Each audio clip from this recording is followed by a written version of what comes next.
బులెటిన్లో ముందుగా హెడ్లైన్స్ చూద్దాం.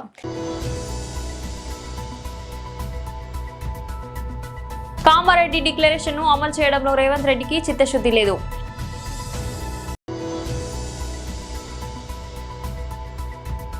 తెలంగాణ భవన్లో బీఆర్ఎస్ నాయకుల ప్రెస్ మీట్.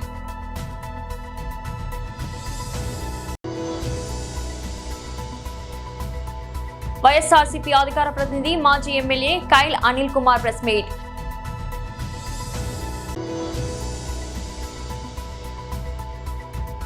పవన్ కళ్యాణ్ దిష్టి వ్యాఖ్యలపై పొన్నం ప్రభాకర్ ఫైర్. కామారెడ్డి డిక్లరేషన్ ను అమలు చేయడంలో రేవంత్ రెడ్డికి చిత్తశుద్ధి లేదు. సర్పంచ్ ఎన్నికల్లో బీసీలకు గతంలో కంటే సీట్లు తగ్గించాడు. బీసీలకు ఏటా కేటాయిస్తామని హామీ ఇచ్చిన దాంట్లో కనీసం 30% కూడా ఖర్చు చేయలేదు. ఇప్పుడు బీసీలను తప్పుదారి పట్టిస్తూ జీవో నెంబర్ 46 ఇచ్చిందని కాంగ్రెస్ పార్టీ స్వయంగా నియమించిన బీసీ కమిషనర్ చైర్మన్ చెప్పడం కాంగ్రెస్ పార్టీ నిజ రూపాన్ని బయటపడుతుంది.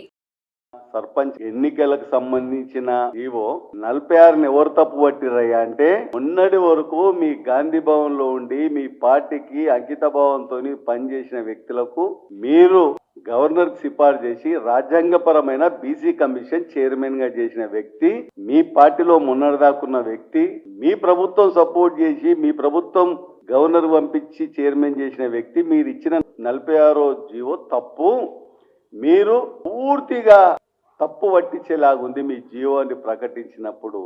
నిజంగా ఇంతకంటే సిగ్గుచేటైన విషయం మీద ఉంది. సర్పంచులు 2176 అంటే ఉన్న 12,735ల 2,176 మాత్రమే రిజర్వేషన్ చేసింది. ముందున్న కంటే కూడా 228 సర్పంచులు తగ్గించిండు.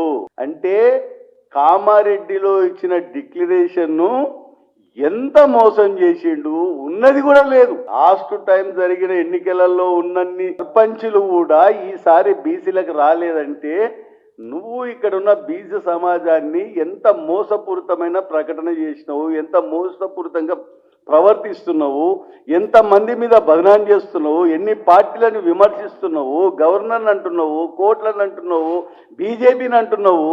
మరి నీ పార్టీలో ఉన్న బీసీ కమిషనే చెప్పింది, అయ్యా నువ్వు చేసింది తప్పు, దీన్ని సరిదిద్దుకో, ఇది కరెక్ట్ లేదు, ఈ జీవోను రద్దు చేసుకో అని చెప్పి ఒక బీసీ కమిషనే స్పందించిందంటే నిజంగా నైతిక విలువలున్న ఏ వ్యక్తి కూడా పదవిలో ఒక గంట సేపు కూడా ఉండడు. రేవంత్ రెడ్డి గారు మరి ఏమనుకుంటున్నాడు ఏందో తెలియదు. అప్పుడు పిసిసి ప్రెసిడెంట్ మీరే, ఇప్పుడు ముఖ్యమంత్రి మీరే, మాటిచ్చింది మీరే, మాట నిలబెట్టుకోవడానికి ప్రజలు మీ పార్టీ కూడా మీకు అవకాశం ఇచ్చింది ముఖ్యమంత్రి. మరి మీరేం చేయాలి? అమలు చేయాలి. అమలు చేయలే. కనీసము ఉన్నదన్నా ఉంచాలనా? లేదు. ఉన్న దాంట్లో ఇంకా తగ్గించినవు. మళ్ళీ అంటావు బీసీల గురించి మేము మా రాహుల్ గాంధీ చూసి వాళ్ళని ఆర్థికంగా, రాజకీయంగా, విద్యాపరంగా వాళ్ళని పైకి తీసుకురావడానికే మా రాహుల్ గాంధీ నెహ్రూ మర్చిపోయినా, ఇందిరాగాంధీ మర్చిపోయినా, రాజీవ్ గాంధీ మర్చిపోయినా, పివి నరసింహారావు మర్చిపోయినా, మన్మోహన్ సింగ్ మర్చిపోయినా, మా రాహుల్ గాంధీ మాత్రం కష్టాలు చూసిండు, బీసీలు ఎంత వెనుకబడ్డాడో చూసిండు. మా పాలనలో వీళ్ళు గుర్తించని నా కళ్ళకు కనిపించింది పాదయాత్రల. తెలంగాణ భవన్లో బీఆర్ఎస్ నాయకుల ప్రెస్ మీట్. ఒక పాలసీని బయటికి తీసుకురావడం జరిగింది. అందుకు సంబంధించిన జీవోను కూడా ఇటీవల కాలంలో విడుదల చేయడం జరిగింది. ఈ జీవోలో దాదాపు 10,000 ఎకరాలు, 9,292 ఎకరాలకు సంబంధించిన భూముల్ని నామమాత్రపు ధరకు కట్టబెట్టుటకు ఓ జీవోని జారీ చేసి దాని విధి విధానాలు కూడా ఇందులో పెట్టడం జరిగింది. హైదరాబాద్లో దానికి చెప్పే కారణాలు కాలుష్యం అనే ఒక కారణాన్ని ఒక భూతంగా చూపెడుతూ ఈ 9,000 పైన ఎకరాలని మార్కెట్ రేట్ కంటే అతి తక్కువ ధరకు, ఇప్పుడు మార్కెట్లో ఉన్న రిజిస్ట్రేషన్ వాల్యూకు యాక్చువల్ వాల్యూకు తేడా ఉంటుంది. జనరల్గా మన మార్కెట్లో ఉన్న ధర సాధారణంగా రిజిస్ట్రేషన్ వాల్యూస్ కొంచెం తక్కువ ఉంటాయి. అయినప్పటికీ రిజిస్ట్రేషన్ వాల్యూలో 30% కడితే ఆ భూముల్ని వారికే అది మల్టీ యూజ్ కింద పరిశ్రమలు కాకుండా ఇతర అవసరాలకు పోయే విధంగా వాటిని చేస్తామని చెప్పి దాంట్లో చేయడం జరిగింది. ఈ పాలసీలో ఇంకొక విషయం ఏమిటంటే, ఈ పాలసీలో ఒక వారంలో దరఖాస్తు పెట్టుకోవాలి, నెక్స్ట్ వీక్ వరకు స్క్రూటినీ అయిపోవాలి, 45 రోజుల్లో క్లోజ్ కావాలి. అంటే అర్జెంటుగా పైసలు రావాలి. మనీ మేకింగ్ అనేది తొందరగా జరిగిపోవాలి. మనీ మేకింగ్ అనేది అతి తక్కువ కాలంలో చేతులు మారడానికి ఈ పాలసీని తీసుకురావడం జరిగిందనే విషయాన్ని ఈ సందర్భంగా మరొకసారి మేము తెలియజేస్తున్నాం. గతంలో బీఆర్ఎస్ ప్రభుత్వం అధికారంలో ఉన్నప్పుడు కూడా టీఎస్ ఐపాస్ పేరుతో ఒక పాలసీని తీసుకొచ్చింది. ఎవరైనా పరిశ్రమకు అప్లికేషన్ పెట్టుకుంటే 15 రోజుల్లో మీ పరిశ్రమకు మేము పర్మిషన్లు ఇస్తాం, పర్మిషన్లు ఇవ్వకపోతే ఎవరైతే బాధ్యులో వారిని పెనలైజ్ చేస్తామని కూడా ఒక విధానాన్ని తీసుకొచ్చింది. వైఎస్ఆర్సీపీ అధికార ప్రతినిధి మాజీ MLA Kaile Anil Kumar press meet. Journalist సోదరులందరికీ నా హృదయపూర్వక నమస్కారాలు. గత 10 రోజుల నుంచి రైతుల సమస్యల పట్ల మీ ద్వారా ఈ రాష్ట్ర ప్రభుత్వం కళ్ళు తెరిపిద్దామని, తెరుచుకుంటారేమోనని మీ ద్వారా మేము చెబుతా ఉన్నాం. కానీ బేసిక్గా ఈ టీడీపీ ప్రభుత్వం వచ్చిన దగ్గర నుంచి కూడా ఈ రాష్ట్రంలో వ్యవసాయానికి ఒక శాపంగా తయారైందని చెప్పి ఈ సందర్భంగా గుర్తు చేసుకోవాల్సిన అవసరం వస్తూ ఉంది. చంద్రబాబు నాయుడు గారు ఎప్పుడు సీఎంగా ఉన్నా ఆయన ఎన్నికల ముందు రైతుల గురించి ఒకలాగా మాట్లాడతారు, ఎన్నికలు అయిపోయిన తర్వాత ఆయన ఒకలాగా మాట్లాడతారు. అంటే ఆయనకి ఏదో అపరిచితులు అంటారు కదా, ఎన్నికల ముందు ఒకలాగా, ఎన్నికల తర్వాత ఒకలాగా. ఎన్నికలైన తర్వాత రైతులను మర్చిపోతారు. రైతులను మర్చిపోయి ఏదో ఈ ఆంధ్రప్రదేశ్ రాష్ట్రాన్ని ఈ ప్రపంచంలోనే అగ్రమ స్థాయిగా తీర్చిదిద్దే వాళ్ళలాగా నటిస్తాడు ఆయన. కానీ ఈ ఆంధ్ర రాష్ట్రంలో రైతుల పరిస్థితి ఇప్పుడు ఏంటంటే అగమ్య గోచరముగా తయారైంది. ఈ ఖరీఫ్ సీజన్లో ఈ రైతు ఎదుర్కొన్నటువంటి కష్టాలు, రైతు ఎదుర్కొన్నటువంటి బాధలు చరిత్రలో ఒక 15 సంవత్సరాలు వెనక్కి వెళ్తే ఏ రోజు కూడా ఎదుర్కొన్న పరిస్థితులు మనం ఎప్పుడు కూడా చూసుంటాం. ఎందుకంటే నాటేసే దగ్గర నుంచి విత్తనాలు అందించే విషయంలో ఇదివరకు రైతు భరోసా కేంద్రాలు ఉండేవి, విత్తనాలు అందించేవాళ్ళు. రైతు భరోసా కేంద్రాలు జగన్మోహన్ రెడ్డి గారు పెట్టారని చెప్పి వాటిని నిర్వీర్యం చేసేసి సరైన విత్తనాలు అందించలేదు. తర్వాత విత్తనాలు నాటిన తర్వాత నీళ్లు సరిగ్గా వచ్చిన పరిస్థితులు లేవు. ఎక్కడ కూడా నీళ్లు ఎప్పుడు అందని పరిస్థితులు గత 5 సంవత్సరాల్లో ఎప్పుడు లేదు. కానీ ఈ సంవత్సరం నీళ్లు అందని పరిస్థితి కూడా వచ్చింది. అంటే చంద్రబాబు నాయుడు గారు ముఖ్యమంత్రిగా ఉంటే ఈ రాష్ట్రానికి శాపం వ్యవసాయం అనడానికి అదొక నిదర్శనం. మళ్ళీ అదేవిధంగా ఎప్పుడు కూడా చరిత్ర అంటే ఒక 5-10 సంవత్సరాలు వెనక్కి వెళ్తే యూరియా దొరకని పరిస్థితి ఎప్పుడు లేదు. రైతులు ఎంత దారుణమైన పరిస్థితుల్లో యూరియాని కొనుక్కున్నారంటే ఎక్కడెక్కడ ఈ యూరియా అమ్మే సెంటర్స్ దగ్గర చెప్పులు లైన్లో పెట్టుకుని వాళ్ళు ఆ లైన్లో పెట్టుకుని ఆ యూరియా తెచ్చుకున్న పరిస్థితులు ఉన్నాయి, బ్లాక్లో కొన్న పరిస్థితులు ఉన్నాయి. ఇవన్నీ అయిపోయిన తర్వాత తుఫాను వచ్చింది. తుఫాను ప్రభావంతో రైతు నడుం విరిగిపోయిందని చెప్పడానికి 3 ఉదాహరణలు మీ ద్వారా ఈ రాష్ట్ర ప్రభుత్వానికి చెబితే ఏమన్నా కళ్ళు తెరుచుకుంటారేమోనని చెప్పి మీ ద్వారా చెప్పబోతా ఉన్నా. ఆంధ్రప్రదేశ్ ఉప ముఖ్యమంత్రి పవన్ కళ్యాణ్ చేసిన దిష్టి వ్యాఖ్యలపై తెలంగాణ ఐటీ శాఖ మంత్రి పొన్నం ప్రభాకర్ తీవ్ర స్థాయిలో మండిపడ్డారు. బాధ్యతాయుతమైన పదవిలో ఉండి 2 రాష్ట్రాల మధ్య సౌహార్ద వాతావరణాన్ని దెబ్బతీసేలా మాట్లాడడం సరికాదని హితవు పలికారు. మంగళవారం హుస్నాబాద్లో ఆయన మీడియాతో మాట్లాడారు. కోనసీమలో కొబ్బరి చెట్లు ఎండిపోవడానికి తెలంగాణ ప్రజల దిష్టి తగలడమే కారణమంటూ పవన్ కళ్యాణ్ చేసినట్లుగా చెబుతున్న వ్యాఖ్యలపై పొన్నం ప్రభాకర్ తీవ్రంగా స్పందించారు. మీ సముద్రం నుంచి వచ్చే తుఫాను మా రాష్ట్రాన్ని ముంచేస్తున్నా మేమెవరినీ తప్పుపట్టలేదు, అది ప్రకృతి అని భావించాం. కానీ డిప్యూటీ సీఎం స్థాయిలో ఉండి ఇలాంటి మాటలు మాట్లాడతారా? కోనసీమపై మేమెందుకు దృష్టి పెడతామని ఆయన నిలదీశారు. ఆంధ్రప్రదేశ్, తెలంగాణ రాష్ట్రాలు అన్నదమ్ములు లాంటివని ఇలాంటి వ్యాఖ్యలు ఇరు రాష్ట్రాల ప్రజల మధ్య ఆఘాతాన్ని సృష్టిస్తాయని ఆవేదన వ్యక్తం చేశారు. బీజేపీతో పొత్తులో ఉన్న ప్రభుత్వం ప్రతినిధిలా మాట్లాడడం బాధాకరమని అన్నారు. ఈ వ్యాఖ్యలపై ఏపీ ముఖ్యమంత్రి చంద్రబాబు, బీజేపీ నాయకత్వం వెంటనే స్పందించాలని డిమాండ్ చేశారు. పవన్ కళ్యాణ్ తన వ్యాఖ్యలను వెనక్కి తీసుకుని తెలంగాణ ప్రజలకు బహిరంగ క్షమాపణ చెప్పాలని పొన్నం ప్రభాకర్ డిమాండ్ చేశారు. ముఖ్యమంత్రి రేవంత్ రెడ్డి నర్సంపేట నియోజకవర్గానికి వస్తున్న సందర్భంలో బీఆర్ఎస్ పార్టీ చేసిన అభివృద్ధి పనులను చూడాలని పెద్ది కోరారు. బీఆర్ఎస్ పార్టీ చేసిన అభివృద్ధిపై సీఎం రేవంత్ రెడ్డి అధికారులతో రివ్యూ చేస్తే బాగుంటుందని, నర్సంపేట నియోజకవర్గ రైతులు మోంతా తుఫాన్తో భారీగా నష్టపోయారని, నియోజకవర్గంలో అన్ని మండలాల్లోని గురుకుల పాఠశాలకు నూతన బిల్డింగ్లు నిర్మాణం చేపట్టాలి, మెడికల్ కాలేజ్ 183 కోట్లతో ఆరోగ్య శాఖ మంత్రి హరీష్ రావుతో గతంలో శంకుస్థాపన చేశారు. నియోజకవర్గంలో 200 పైగా బీట్ రోడ్లు నిర్మాణం చేశాం. అమీనాబాద్ గ్రామం పూర్తిగా అభివృద్ధి చేసింది బీఆర్ఎస్ పార్టీ అని, నష్టపోయిన నర్సంపేట నియోజకవర్గ ప్రజలకు సీఎం రేవంత్ రెడ్డి న్యాయం చేయాలని మాజీ ఎమ్మెల్యే పెద్ది సుదర్శన్ రెడ్డి అన్నారు. నర్సంపేటలో 7 కోట్లతో ఫిష్ మార్కెట్ పనులు అసంతృప్తిగా నిలిచిపోయాయని, అలాగే నర్సంపేట నడిబొడ్డున ఉన్న 750 కోట్లతో ఆడిటోరియం నిర్మిస్తే దానిలో మిగిలిన పనులను ఇంతవరకు పూర్తి చేయలేదని అన్నారు. ఎమ్మెల్యే గారు ప్రకటించారు. సో వారి రాక తప్పక నర్సంపేట నియోజకవర్గ ప్రజలు మంచి జరగాలని, బీఆర్ఎస్ పార్టీ చేసిన అభివృద్ధి ప్రణాళికలను కుంటుపడకుండా ముందుకు తీసుకెళ్లడానికి ముఖ్యమంత్రి గారు మంచి సమయాన్ని వెచ్చించి యంత్రాంగంతో సమీక్షించి అన్ని డిపార్ట్మెంట్ల రివ్యూ నిర్వహిస్తే బాగుంటుందని చెప్పి బీఆర్ఎస్ పార్టీ కోరుతా ఉన్నారు. సో గ్రామ పంచాయతీ ఎన్నికల మధ్యలో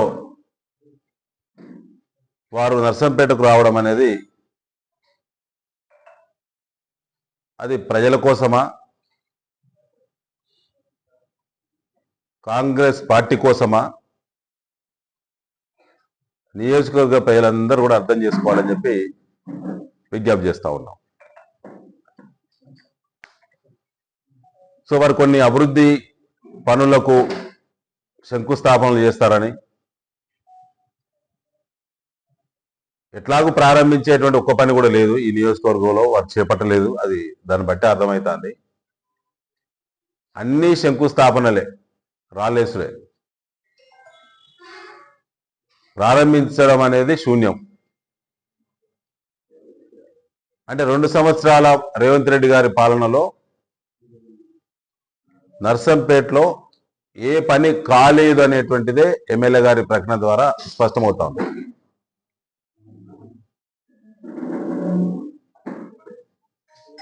ఇవాళ మీ ద్వారా మేము విజ్ఞప్తి చేస్తా ఉన్నాం. మంచి సమయం ఎమ్మెల్యే గారు, మీకు 2 సంవత్సరాలకు ముఖ్యమంత్రి గారి యొక్క వారి మధ్య మీ మధ్య సఖ్యత కుదిరింది. ఈ మధ్య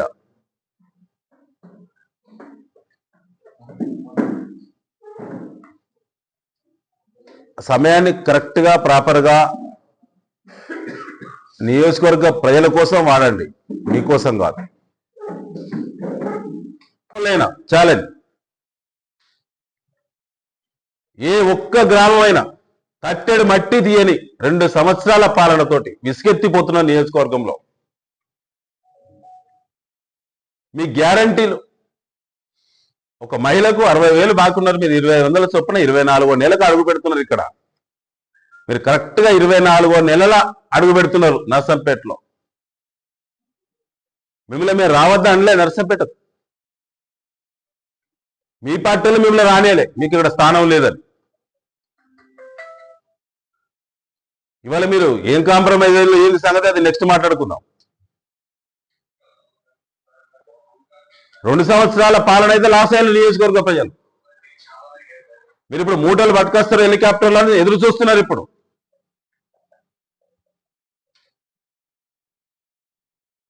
నష్టపోయినటువంటి నర్సంపేట నియోజకవర్గానికి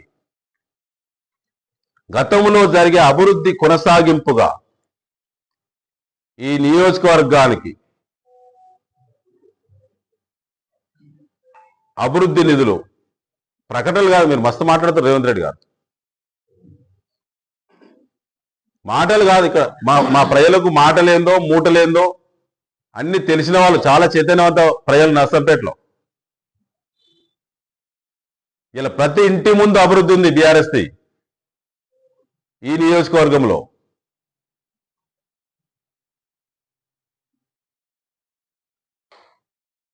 మిగతా మీరు నిజంగానే తెచ్చినటువంటి నిధులు ఉంటే మీరు శంకుస్థాపన చేయండి, తప్పేం కాదు. నేనేమంటే మెడికల్ కాలేజ్కు హెల్త్ పరమైన ప్రతిదీ చేసినాం. ఎస్, శంకుస్థాపన చేస్తే ఏమొస్తుంది? ఆడ అవపడుతుందిగా కంటిన్యూగా, కొత్తగా చేసేదే ఉండదు అన్న. మేము చేసినాం కదా ఆనాడే, మీరే 2 సంవత్సరాల నుంచి టెండర్లు ఆపిల్లు కదా, కొత్తగా చేసేది ఏంటిది? అలా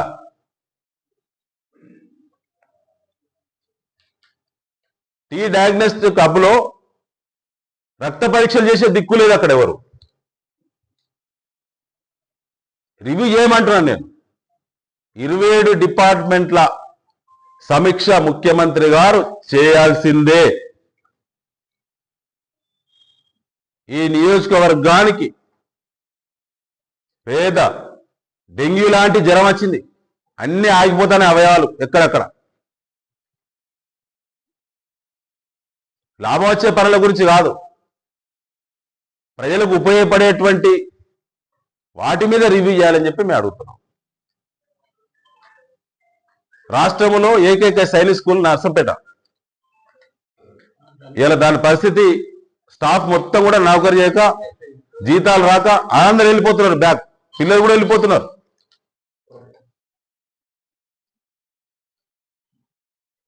so veg non veg fish joint market ఇవాళ 7 కోట్లతో ఆగిపోయింది, పిల్లర్లు వేసి.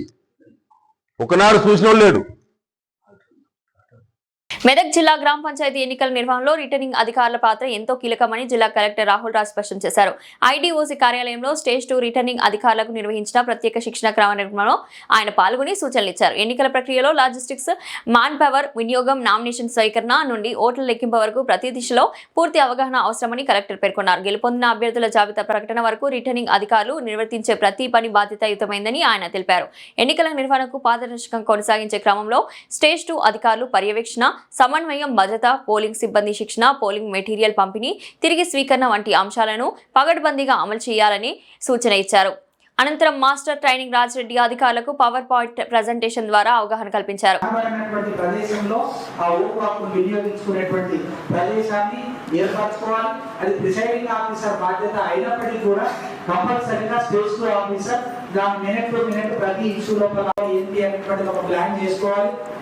కంపల్సరీగా బయట నుంచి వచ్చేటువంటి ఓటరు వస్తూనే ముందుగా ఆ ఏజెంట్లకు కనబడేటువంటి డైరెక్షన్ లోపల వాళ్ళకి సీటింగ్ అరేంజ్మెంట్ చేయాల్సినటువంటి అవసరం ఉంది. కాబట్టి ఆ రకంగా దానికి ఒక పేపర్ సీల్ ఉంటుంది. ఏ పేపర్ సీల్ అయితే మీరు ఉపయోగిస్తారో ఆ పేపర్ సీల్ యొక్క నంబర్ మీరు నోట్ చేసుకోవాలి. ఎందుకంటే presiding officer has to maintain paper seal account. This is very very important. అవన్నీ కూడా జరుగుతాయి.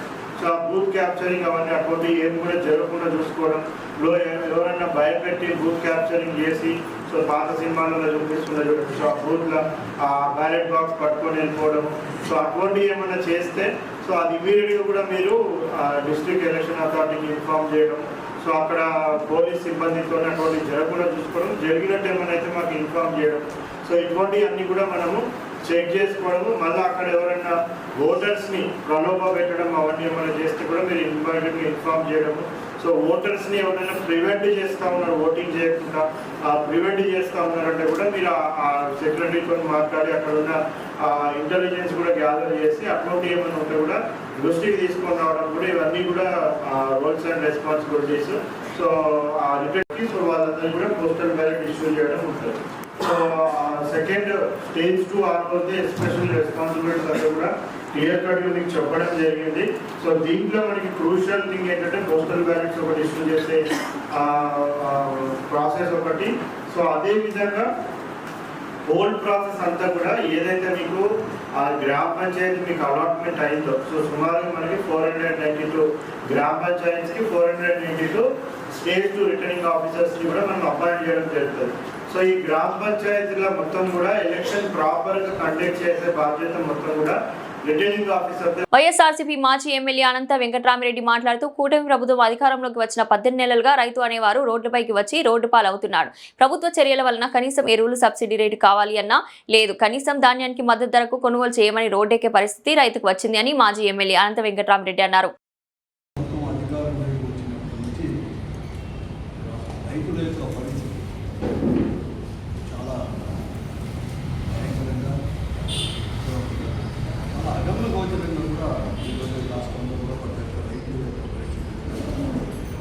మరీ ముఖ్యంగా కరువుకు నిలమైన అనంతపురం జిల్లాలో కూడా మరొక చాలా సంవత్సరాల తర్వాత ఈ 2 సంవత్సరాల్లో పెద్ద ఎత్తున కూడా నష్టాలు కూడా కావాలి.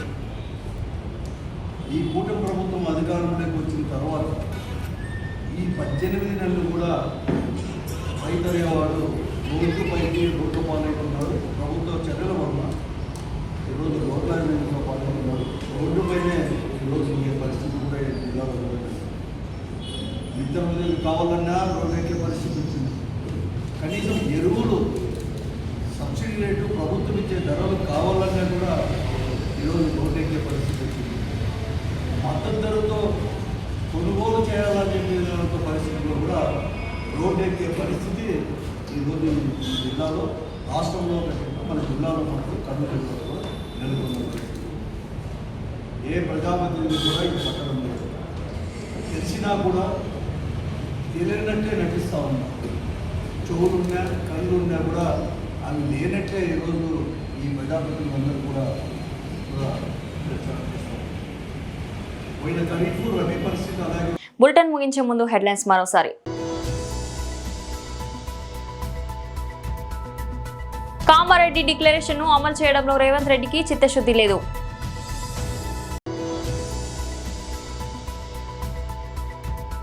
తెలంగాణ భవన్లో బీఆర్ఎస్ నాయకుల ప్రెస్ మీట్.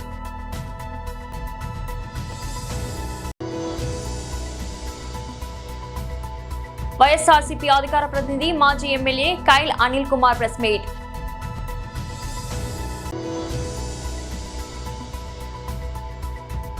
పవన్ కళ్యాణ్ దిష్టి వ్యాఖ్యలపై పొన్నం ప్రభాకర్ ఫైర్.